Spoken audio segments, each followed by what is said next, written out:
कि ये परमात्मा वो है, ये साकार है, सतलोक में सारी सृष्टि है, एज इट इज है, जैसे यहाँ पर है, उसकी नकल है यहाँ पर। यहाँ तो सारी नकली माल है, डुप्लीकेट, नासवान, अस्थाई। और वहाँ पर ऐसी ही सृष्टि है, ऐसी आपका परिवार है, लेकिन वह स्थाई। अब देखो यहाँ तो आपकी मृत्यु होएगी, डेफिनेट है, ये तो कोई ये भी नहीं कह सकता नहीं मरूं। बाकी ये आइडिया ला रहे हैं कभी नहीं मरेंगे, वो आपकी अपनी सोच है। लेकिन यहाँ पल की एक क्षण का किसी का भरोसा नहीं, कब के बिजली गिर जाए। तो ये सोच करके जिसको आप अपना मानते हो कि ये कार मेरी है, कोठी मेरी है, बेटा मेरा है, बेटी मेरी है, तो ये आपकी अपने जीव सूत्र की सोच है या सच्चाई नहीं है। आपकी ईव मृत्यु हो जा, आपके कहाँ से हो गए?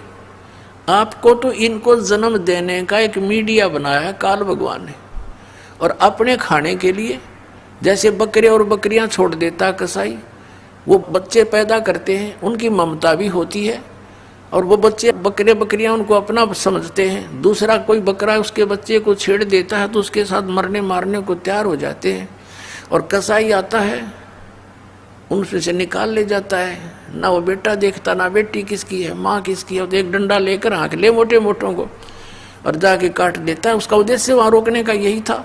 तो यही दिशा परमात्मा ने बताई, यही दशा आप जी के साथ इस काल ने करवा रखी है। तो ये सोचो कि हम इन बच्चों से दूर भी नहीं हो सकते, होना भी नहीं। इसलिए परमात्मा ने बताया कि तुम अपने परिवार में रहकर जब आपको ज्ञान हो जाएगा कि सचमुच हम काल में फंसे हुए हैं, तो अपने बच्चों को भी बचाओ, जो तुम अपना मानते हो, रिश्तेदार भाई बहन को हर संभव कोशिश करो उनको इस मार्ग पर लगाने की, तो वो भी सेफ है। इस भक्ति करने वाले के पास काल निकट नहीं आ सकता। मर्यादा में रहोगे तो उसका कोई अटैक आप पर नहीं हो सकता, ये गारंटी देता है दास भगवान की ओर से। ये सत्कर मान लेना।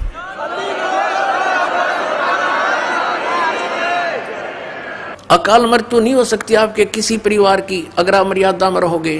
परमात्मा ने कहा था, जब लग हंसा हमरी आना और काल लगे नहीं तेरा बाणा।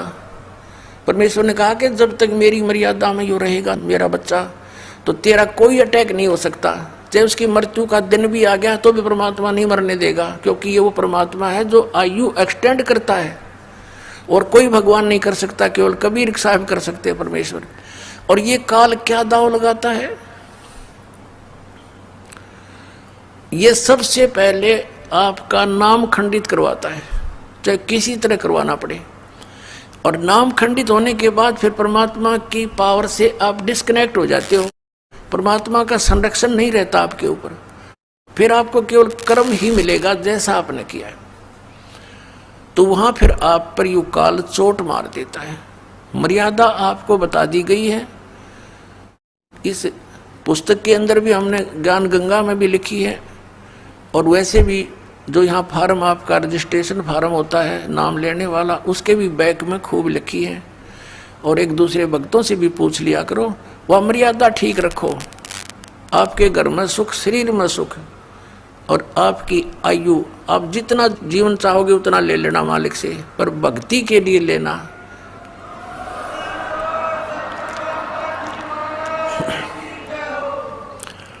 केवल भक्ति के लिए मांगोगे तो मिलेगा, यहाँ की बकवादों के लिए मांगोगे तो नहीं मिला। यानी भक्ति मीन कि कल्याण हो मालिक मेरा इसी जीवन में, भक्ति करूं और मोक्ष प्राप्त करूं, मेरी भक्ति अधूरी ना रह जा, इसलिए जीवन यातना आप कर सकते हो तो मिलेगी आपको। अब प्रसंग चल रहा है कि जैसे आदरणीय नानक साहिब जी को परमात्मा बेई नदी पर बाबा जिंदा के रूप में मिले थे, वो कबीर साहिब थे, काशी वाले धानक थे, जुलाहे थे। अब सन 1398 से लेकर सन 1518 तक वो परमात्मा सतपुरुष, जिसे अकाल मूर्त भी कहते हैं, शब्द स्वरूपी राम भी उसी को कहते हैं, परम अक्षर ब्रह्म भी उसी की उपाधि है,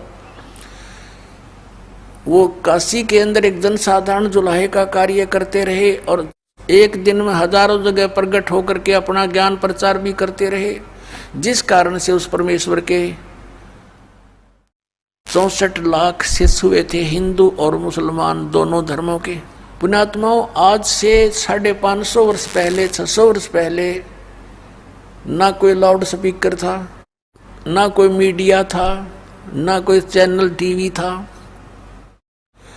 और एक जुल आया और काशी में एक गृहस्थी दिखाई दे, गृहस्थी नहीं थे दाता, उनके 2 बच्चे थे जो उन्होंने किसी कंडीशन पे, किसी उद्देश्य से और उनको जीवित किया था, जो मर चुके थे। घर वालों ने अंतिम संस्कार उनका कर दिया था। फिर वो बच्चे 12-13 साल की आयु का शरीर था, वो फिर मालिक ने अपने पास अपने बच्चों की तरह रखे थे। उनके कोई माता पिता नहीं थे, लेकिन नीरू नीमा उनको जंगल से उठा कर ले कर आई थी, तालाब से, इसलिए वो संसार की रीति से उनको माता पिता कहा करते थे। तो ऐसी लीला एक सिंपल मैन और उसके 64 लाख से इतनी सुख दिए मालिक ने उन बच्चों को, क्योंकि वो हमारे पिता हैं। हम यहाँ दुखी हैं, ना तो ये ब्रह्म हमारे कर्म को चेंज कर सकता, क्योंकि पाप कर्म के कारण हम दुखी हैं, और पुण्य से हमें सुख प्राप्त है। तो पुण्य तो है तो कोई दिक्कत नहीं, नो प्रॉब्लम, सुख है तो रह रहो, लेकिन दुख में दुखी हो जाते हैं हम। लेकिन उसको ना तो ब्रह्मा जी ठीक कर सकते, ना विष्णु जी, ना शिव जी, क्योंकि ये प्रारब्ध में कोई परिवर्तन नहीं कर सकते। ना सरपुरुष ये ब्रह्म कर सकता, ना अक्षर पुरुष ये परब्रह्म कर सकता। केवल परम अक्षर ब्रह्म यानी पूर्ण परमात्मा सतपुरुष कबीर देव जी ही कर सकते हैं। हमारे पापों को नाश करके सुखी कर सकते हैं, और पाप जब तक नहीं कटेंगे सुख नहीं हो सकता। अब जैसे किसी के पैर में कांटा लगा है और वो अपने छोटे बड़े भाई बहन से कहता है मुझे पीड़ा हो रही है, अब वो ये तो बता सकते हैं कि तुझे कांटा लगा जिस कारण से पीड़ा है, उनके पास वो निकालने का कोई वस्तु है नहीं, तो वो निकाल नहीं सकते। तो वो कांटा निकले फिर पिन से, सुई से। तो ऐसे ही जैसे अभी तक जिन भी महापुरुषों से आप मिले, राधा स्वामी पंथ वाले, धन सतगुरु वाले, जितने भी आज तक पंथ वाले हैं, उन महापुरुषों को छोड़कर जो भगवान से मिले, उनकी वाणी को छोड़कर सभी ने यही कहा कि भी कर्म तो भोगना ही पड़ेगा, इसमें कोई परिवर्तन नहीं हो सकता। भक्ति करते रहो, आगे सुखी हो जाओगे। अरे भले पुरुषों, किसी के पैर में कांटा लगा हो और कोई किसी के पास जाए कि मुझे किस कारण से दर्द हो रहा है, पीड़ा हो रही है, तो पैर दो दाग ये तो बता सकते कि आपके कांटा लगा है जिस कारण से पीड़ा है, और फिर ये कहे कि कांटा तो निकलेगा नहीं, ये पीड़ा बंद करनी मेरे बस की बात नहीं, जूते पहन लो, भविष्य में कांटा ना लगेगा। भले आदमियों, कांटा लगे पैर में जूता पहना नहीं जा सकता, वो तो कांटा निकले और फिर जूता पहनाया जाए, फिर डर से वो पहने रखेगा, कभी नहीं निकालेगा कि भगवान कहीं फिर से कांटा ना लग जा। तो ये पाप कर्म के कांटे जिस जिसके लगे हुए हैं वो पीड़ित हैं, और इन महापुरुषों के पास भटक भटक कर धक्के खाकर थक जाते हैं, सोच लेते हैं कि अब कहीं राहत नहीं मिलने वाली, क्योंकि वो उस स्तर के संत नहीं है, वो उनका कनेक्शन उस परमात्मा से नहीं है जो पाप नाश कर सकता है। और पाप नाश होने से सुख होगा, कांटा निकलने से पैर की पीड़ा नाश होगी, समाप्त होगी। तो जितने भी ये साधु संत थे, अभी तक ये मूर्ख बना रहे थे, मैं मंत्र जंत्र भी बताते रहते, लास्ट में कह देते तुम्हारे प्रारब्ध का कर्म है, भोगना ही पड़ेगा। अब निश्चय हम सोच लेते भाई ठीक है, तो मेरे पीछा छूटेगा, फिर भक्ति की क्या आवश्यकता है? अगर ऐसे बिरान मट्टी होकर मरना है, फिर भक्ति की क्या आवश्यकता है? भगवान को मानते हैं, सर्व सुखदाई है, सभी दुखों का नाश कर सकता है, इसलिए उसकी खोज हम गुफाओं में पता नहीं कहाँ कहाँ बैठे संतों के पास करते रहे। तो परमात्मा कहते हैं पर्वत पर्वत में फिरा कारण अपने राम, राम जैसे संत मिले जिन सारे सब काम। तो पुण्यात्मा वो सुखदाई परमात्मा है, उस पर हमारा दुख देखा नहीं जाता। पर परमात्मा कहते हैं अनंत कोट बाजी जहाँ मन रचे सकल ब्रह्मांड, और कह कबीर मैं के करूँ यू काल करे जीव खंड। अब कबीर साहब जी आखिर में ये कह देते हैं मैं इतना समर्थ हूँ कि सारे ब्रह्मांडों को रचना मैंने करी, और मैं 1 मिनट में न सुखी कर दूँ। जय मुझे मेरे पर विश्वास कर लें और मेरी बातों को मान कर साधना कर लें।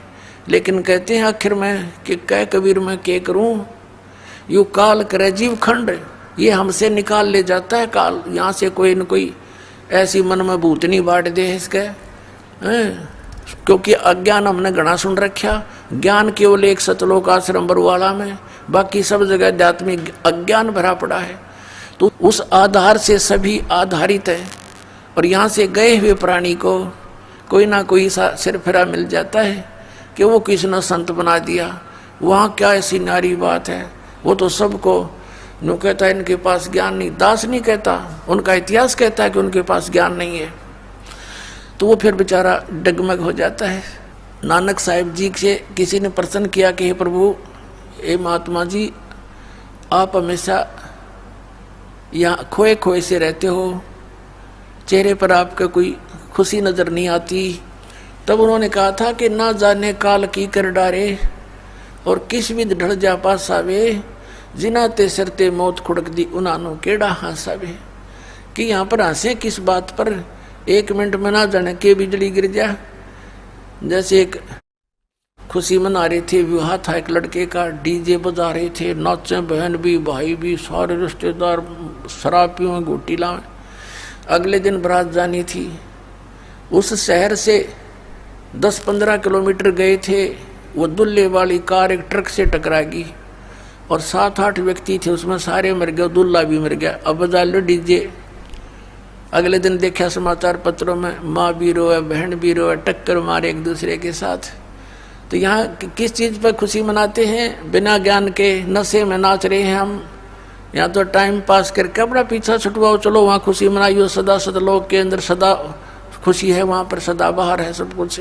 फिर पूछा कि हे भगवान, हे महात्मा जी, क्या आप सदा ऐसे ही रहते हो या कोई अवसर आपका खुशी का भी आता है? तब उन्होंने कहा कि साध मिले साढ़े शादी होंदी, विछड़ जा दिलगिरी वे, अख दे नानक सुनो जहाना मुश्किल हाल फकीरी वे।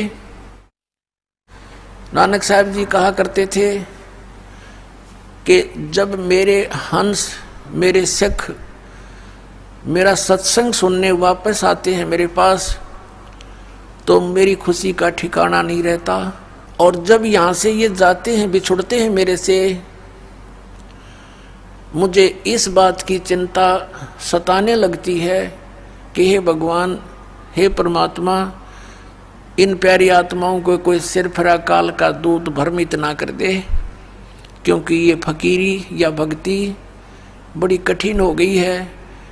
एक संत एक समय में सच्ची कहने वाला एक होता है, झूठ बोलने वाले असंख्य होते हैं। और तो एक व्यक्ति जो सच्चाई सुनकर जाता है, वो कितनी देर तक ठहर सकता है उन झूठों के सामने, जहाँ पर सैकड़ों व्यक्ति एक ही तरह की बात कहने वाले मिलते हैं। ऐसा नहीं है, ऐसा नहीं है, ये सब झूठ है, कहाँ लिखा है? तो अब दास पर मेहर करिए, वो लिखा दिखा दूँ हूँ, इसलिए आप सभी टिके हुए हो, नहीं तो आपको भी ये डगमग कर देते। तो नानक साहब जी कहा करते थे, साध मिले साढ़े शादी होंदी, और विछड़ जा दिलगिरी वे, और अख दे नानक सुनो जहाना मुश्किल हाल फकीरी वे। कहते हैं ये बच्चे वापस आ जाते हैं तो मेरी खुशी का ठिकाना नहीं होता, और जब यहाँ से ये जाते हैं सत्संग सुनकर, फिर मुझे यही चिंता हो जाती है। और जब ये न्यू के न्यू वापस आ जाते हैं, तो फिर साध मिले साढ़े शादी होंदी, विछड़ जा दिलगिरी वे, अख दे नानक सुनो जहाना मुश्किल हाल फकीरी वे। तो पुण्यात्मा, सच्चाई तो केवल बरवाला आश्रम इसार के अंदर और सब जगह ज्ञान भरा।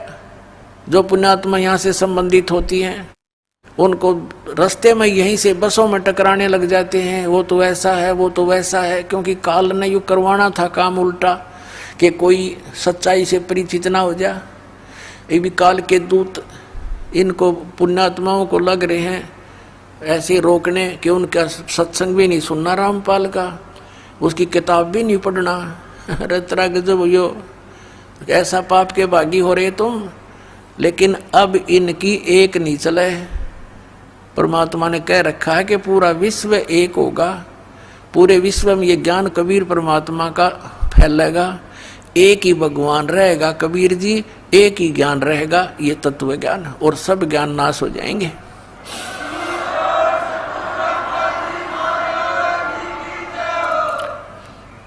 और सभी परमात्मा के बच्चे भगवान की चर्चा किया करेंगे। जहाँ पार्कों में बैठकर इधर उधर की बकवादें गढ़ते हैं, कोई राजनीति की बतलाव है, कोई बहू बेटियां की अच्छे बुरे होने की एक दूसरे ने कह कर अपना मन हल्का करता है, टाइम वेस्ट करता है, कोई ताश खेलता है, कोई गुट्टी लाता है, कोई 2 नंबर के काम करके सारा जीवन नरक बना रहा है अपना भी और परिवार का भी।